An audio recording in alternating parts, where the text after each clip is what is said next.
আজি নেপালৰ last day. আজি আমি কাঠমাণ্ডুৰ পৰা ওলাম। তো এইটো এটা ফেমাছ স্পট হয় নেপালৰ, আৰু বহুত ডাঙৰ ডাঙৰ ফিল্ম শ্বুটিং হৈছে অলৰেডি।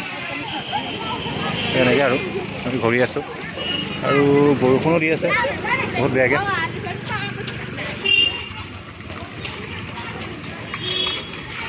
ফটো চটো উঠাব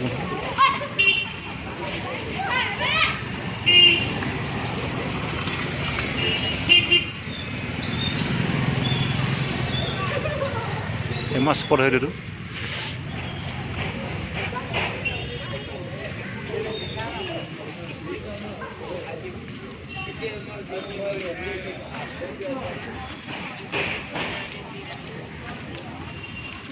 এনেকৈ ঘূৰি আছোঁ, আৰু একচুৱেলি আমি প্ৰথম দিনাখন আহি গম পোৱা নাছিলোঁ মানে এই বস্তুটো, আৰু আজি মাৰ্কেটত ঘূৰি থাকোঁতে দেখা পালোঁ, আৰু তেতিয়া ভাবিলোঁ মানে আজি ঘূৰিব আহিম গধূলি।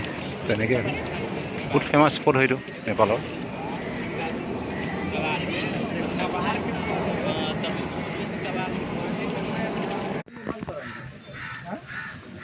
ইফালে আৰু বেক চাইডে ঘূৰিব আহিছোঁ, মানে এই জেগাটো বহুত বৃহৎ ডাঙৰ এৰিয়া হয়। একচুৱেলি আমি প্ৰথম আহি পেলাই দেখা পোৱা নাছিলোঁ এৰিয়াটো, আজি দেখা পালোঁ।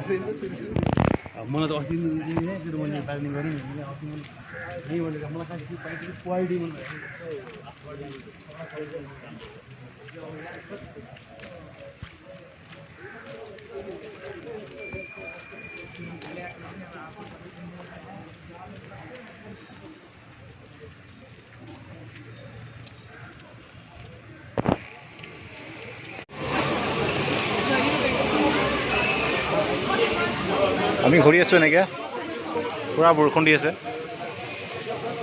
লাহেকৈ ওলাম আৰু ইয়াৰ পৰা অলপ ঘূৰি আছোঁ জেগাবিলাক।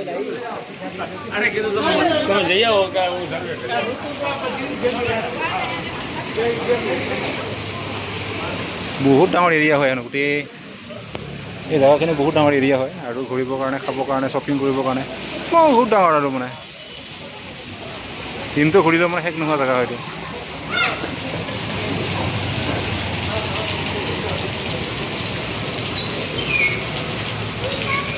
বিভিন্ন ধৰণৰ জুৱেলাৰী আছে, বহুত ধৰণৰ বস্তু আৰু এইবিলাক সোণৰ গহনা, গ'ল গ'ল গ'ল গ'ল কাক লাগিব সোণ এইবিলাক।